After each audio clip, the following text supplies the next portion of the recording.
अस्सलाम वालेकुम वीवर्स, मैं हूं मोहम्मद ममरेज़ और आप देख रहे हैं ममरेज़ इलेक्ट्रिक यूट्यूब चैनल। दोस्तों, आज की इस वीडियो में हम माइक्रोमीटर स्क्रू गेज के बारे में बातचीत करेंगे। जो भी वाइंडिंग का काम करता है तो वो अच्छे तरीके से जानता है कि माइक्रोमीटर की कितनी ज़रूरत पड़ती है और इसको समझना कितना ज़रूरी होता है। तो दोस्तों, हर वाइंडिंग करने वाले शख्स के लिए माइक्रोमीटर स्क्रू गेज के बारे में जानना इंतहाई ज़रूरी है। तो बहुत सारे दोस्त एसएमएस करके पूछ भी रहे होते हैं कि भाई माइक्रोमीटर के ऊपर कोई वीडियो शूट होनी चाहिए और माइक्रोमीटर के जो पार्ट्स हैं और उसको इस्तेमाल करने का सही तरीका है उसके बारे में रहनुमाई होनी चाहिए। दोस्तों, मैंने सोचा कि आज मैं इसके बारे में थोड़ी सी डिटेल आप दोस्तों के साथ शेयर कर दूं कि इसके अंदर कौन कौन से पार्ट्स लगे होते हैं, कौन सी मेजरमेंट हमें ये करके देता है और किस तरीके से हम इसको इस्तेमाल में ला सकते हैं। दोस्तों, वीडियो की तरफ बढ़ने से पहले अगर आपने अभी तक हमारे YouTube चैनल को सब्सक्राइब नहीं किया तो काइंडली सब्सक्राइब कर लें और साथ ही बने बेल के आइकॉन को प्रेस कर दें ताकि हर नई आने वाली वीडियो का नोटिफिकेशन सबसे पहले आप दोस्तों तक पहुंच सके। तो आइए बढ़ते हैं आज की इंटरेस्टिंग वीडियो की तरफ। तो फ्रेंड, जैसा कि आप देख सकते हैं कि ये मेरे सामने एक बॉक्स है और बॉक्स के ऊपर आपको लिखा हुआ मिल रहा है माइक्रोमीटर। तो इसका मतलब यह है कि इसके अंदर जो चीज़ आपको मिलने वाली है वो माइक्रोमीटर होता है। तो यहाँ पे देखें तो दोस्तों कुछ मेजरमेंट इसकी मेंशन की गई है, जिसका मतलब ये है कि ये 0 से लेकर 25 मिलीमीटर तक की पैमाइश कर सकता है। 0 to 25 यानी 0 से लेकर 25 मिलीमीटर तक की पैमाइश आप इससे ले सकते हैं। इससे ज्यादा की पैमाइश अगर आपने लेनी है तो ये माइक्रोमीटर आपके काम आने वाला नहीं है। और दूसरी रीडिंग की तरफ देखें तो दोस्तों आपको लिखा हुआ मिलता है 0.01 मिलीमीटर। इसका मतलब यह है 1 मिलीमीटर के 100वें हिस्से तक आप किसी भी चीज की पैमाइश इससे कर सकते हैं। अगर 1 मिलीमीटर के 100वें हिस्से तक दोस्तों आपने पैमाइश करनी है, यानी 1 मिलीमीटर को आपने 100 हिस्सों के अंदर तकसीम करना है, तो उसके लिए आप ये माइक्रोमीटर इस्तेमाल कर सकते हैं। तो ये माइक्रोमीटर आपको किसी भी मिलीमीटर का 100वां हिस्सा सही तरीके से बता सकता है। तो आइए देख लेते हैं कि इसके बॉक्स के अंदर क्या है। तो यहाँ से पहले दोस्तों हम बॉक्स को ओपन कर लेते हैं। तो यहाँ पे आप देख सकते हैं कि ये अंदर से आपको एक माइक्रोमीटर मिलता है, जिसके ऊपर अगेन आप देखें तो आपको वही मेजरमेंट लिखी हुई मिलती है 0.01 मिलीमीटर। और अगर इसकी रेंज की बात की जाए तो 25 मिलीमीटर तक की आप इससे मेजरमेंट कर सकते हैं, जैसा कि यहाँ पे मेंशन किया हुआ है। इसके अलावा बॉक्स के अंदर आपको ये फॉर्म मिल जाती है। इसके अलावा एक की है इसके अंदर, इसकी एडजस्टमेंट के अंदर दोस्तों आपको बाज़ औक़ात ज़रूरत पड़ सकती है, लेकिन जिस तरीके से ये कंपनी की तरफ से फिट किया हुआ है इसको छेड़ना नहीं चाहिए। तो सबसे पहले दोस्तों इसके पार्ट्स के बारे में बात कर लेंगे। तो यहाँ पे आप देखेंगे तो आपको सबसे पहले इस माइक्रोमीटर का फ्रेम मिल जाता है और दोनों तरफ आप देख सकते हैं कि मेजरमेंट इसके ऊपर मेंशन की गई है। तो इसको दोस्तों माइक्रोमीटर का फ्रेम कहा जाता है। उसके बाद दोस्तों देखें तो माइक्रोमीटर के ऊपर आपको दो तरह के दरमियान में रॉड मिल जाते हैं। एक वो रॉड है कि जब इसके मैं पिछले हिस्से को घुमा रहा हूं जिसको रैचेट कहते हैं, तो आप देख सकते हैं कि ये रॉड आपको रिवॉल्विंग करता हुआ नजर आ रहा है, रोटेट करता हुआ नजर आ रहा है। तो इसको दोस्तों स्पिंडल कहा जाता है और ये स्पिंडल इसका मूवेबल होता है। जैसे आप इसके रैचेट को या इसके रिवॉल्वर को घुमाते हैं तो दोस्तों ये आपका स्पिंडल आगे पीछे होता है। तो अगर आप अपने रैचेट को क्लॉकवाइज घुमाते हैं तो ये आपका स्पिंडल आगे की तरफ बढ़ता है, और अगर इसको एंटी क्लॉकवाइज घुमाते हैं फिर आपका जो स्पिंडल है वो दोस्तों पीछे की तरफ मूव होता है। और इसके साथ एक रॉड वो दिया गया है जो कि आप देख सकते हैं कि यहाँ पे फिक्स है, वो मूवेबल नहीं है, जिसको एनविल कहा जाता है। तो दोस्तों ये तो हो गई इसके सामने वाले हिस्से की बात कि ये माइक्रोमीटर का फ्रेम है और इसके अंदर आपको दो तरह के मजीद पार्ट्स मिल जाते हैं, दो आपको रॉड मिल जाते हैं। एक को हमने कहा कि ये स्पिंडल है जो कि मूवेबल होता है और दूसरा फिक्स होता है जिसको एनविल कहा जाता है। और यहाँ पे आप देख सकते हैं कि एक लॉक लगा हुआ है। इस लॉक का मकसद ये होता है कि दोस्तों कोई रीडिंग आपने किसी चीज की ली है और उसके बाद आपने सर्कुलर स्केल को किसी जगह पे रोकना चाहते हैं, ब्लॉक करना चाहते हैं, तो दोस्तों ये लॉक आपने लेफ्ट की तरफ कर देना है। तो इससे क्या होगा कि ये आपका जो रिवॉल्विंग वाला हिस्सा है ये आपका लॉक हो जाएगा और अब ये नहीं घूमेगा। इस मकसद के लिए ये लॉक इस्तेमाल किया जाता है।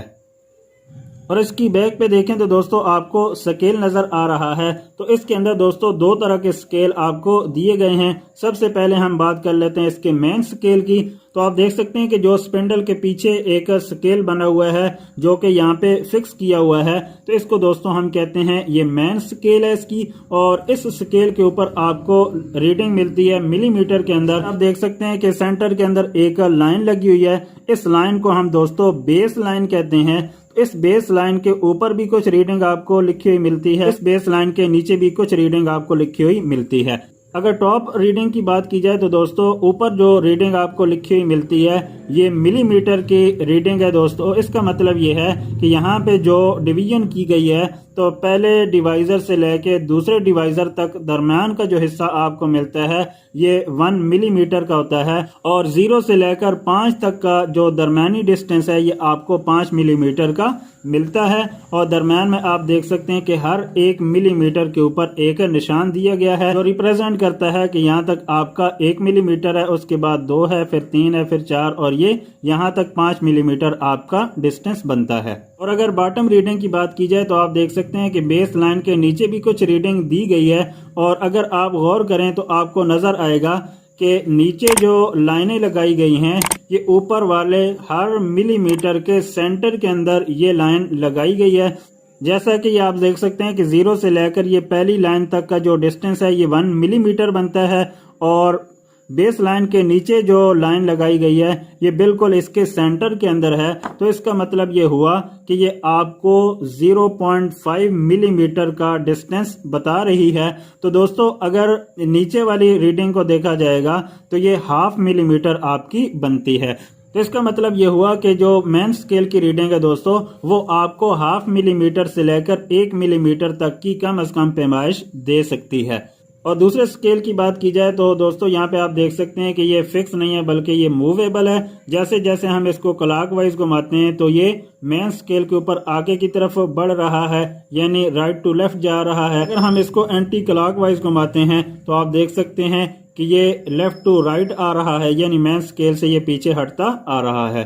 तो इस मूवेबल स्केल को दोस्तों थिम्बल भी कहा जाता है और सर्कुलर स्केल भी कहा जाता है। पीछे आप देखेंगे तो आपको एक हिस्सा मिलेगा जिसको घुमाने से आप देख सकते हैं कि ये मूवेबल स्केल वो भी घूम रहा है। इस हिस्से को दोस्तों रैचेट कहा जाता है। और इस माइक्रोमीटर को इस्तेमाल करने का सही तरीका भी यही होता है कि आप इसके थिम्बल को घुमाने की बजाय इसके रैचेट को घुमाएं। इसलिए कि जब आप इसके रैचेट को घुमाएंगे तो जितनी चीज आपने इसके अंदर मेजरमेंट के लिए रखी होगी, जैसे ही ये स्पिंडल उस तक पहुंचेगा तो आपका जो थिम्बल है वो एक जगह पे रुक जाएगा। उसके बाद जो आपका रैचेट है वो आवाज देना शुरू कर देगा, जिसका मतलब ये है कि अब उसके बाद आपका ये जो रिवॉल्विंग पार्ट है ये आगे जाने वाला नहीं है। तो दोस्तों ये इसके मेन पार्ट्स होगा। ये मेन स्केल है। मेन स्केल के ऊपर आपको दो तरह की रीडिंग मिलती है। दरम्यान में बेस लाइन है। बेस लाइन के ऊपर आपको मिलीमीटर मिलते हैं, जबकि बेस लाइन के नीचे आपको 0.5 मिलीमीटर मिलते हैं।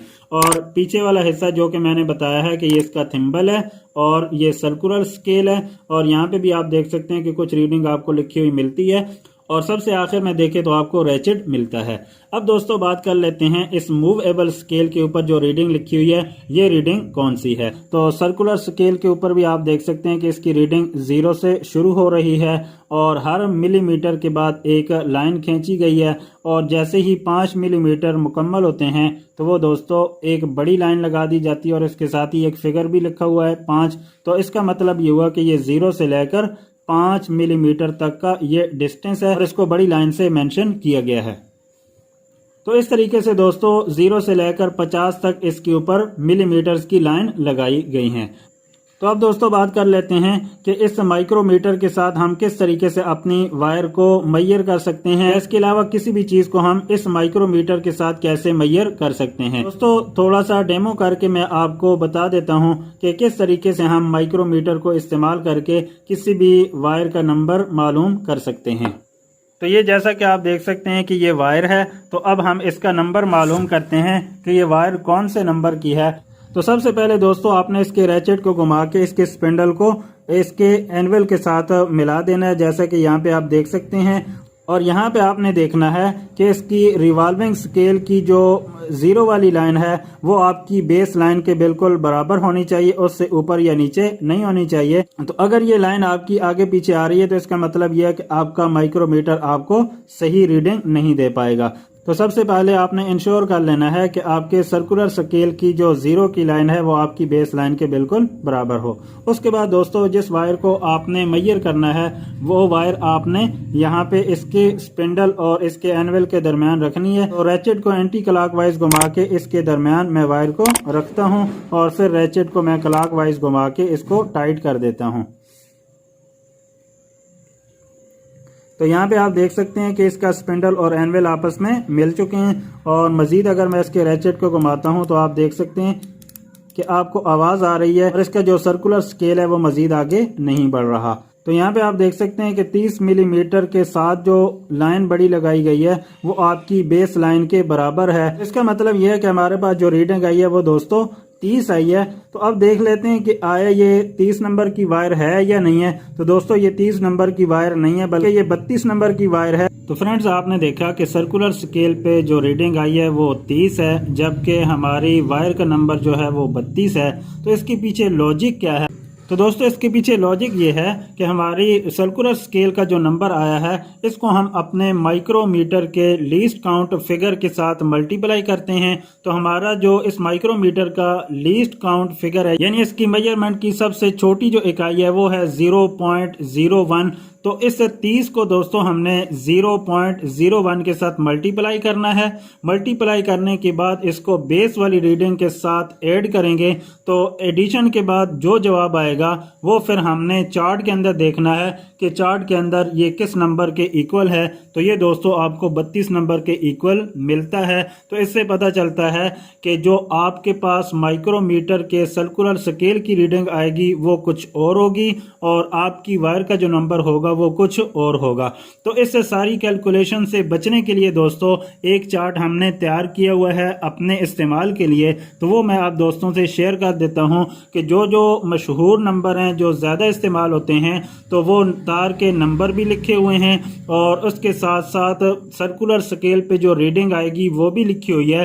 तो आपके पास सर्कुलर स्केल पे जो भी रीडिंग आए यानी सर्कुलर स्केल की जो लाइन आपकी बेस लाइन के साथ मैच कर रही हो तो आपने देख लेना है कि ये लाइन कितने नंबर की है, 30 पे आए 32 पे आए। तो अब आपने उस चार्ट में देख लेना है कि 32 नंबर की रीडिंग के इक्वल कौन सी तार आती है तो आपकी तार का वही नंबर आएगा। तो दरमियान की जो सारी कैलकुलेशन और एडिशन है इससे आप बच सकते हैं। और अगर फिर भी दोस्तों को इसके अंदर इंटरेस्टिंग हो कि मल्टीप्लिकेशन और एडिशन किस तरीके से की जाएगी तो वो कमेंट सेक्शन के अंदर मुझे सजेस्ट कर सकते हैं ताकि इसके ऊपर मैं डिटेल वीडियो अपलोड कर सकूं जिसके अंदर मैं आपको प्रैक्टिकली करके बताऊं कि किस तरह से सर्कुलर स्केल नंबर को हम लीस्ट काउंट के साथ मल्टीप्लाई करते हैं और फिर बेस रीडिंग के साथ उसको जमा करके फिर हम उसको स्टैंडर्ड जो शेड्यूल होता है उसके साथ मैच करते हैं। लेकिन आम तौर पे जो हमारे इस्तेमाल के नंबर होते हैं उसके लिए इंतहाई आसान और सादा चार्ट मैंने तैयार करके रखा हुआ है, वो मैं आप दोस्तों से शेयर कर देता हूँ। उसी पे इंशाल्लाह आपका काम चल जाएगा। तो आई होप ये वीडियो आप दोस्तों को पसंद आएगी। अगर वीडियो अच्छी लगे तो काइंडली इसे लाइक शेयर और कमेंट जरूर कीजिए ताकि हमारी हौसला अफजाई हो सके। तब तक के लिए अपना बहुत सा ख्याल रखिएगा, मुझे भी दुआ में याद रखिएगा। अल्लाह हाफिज।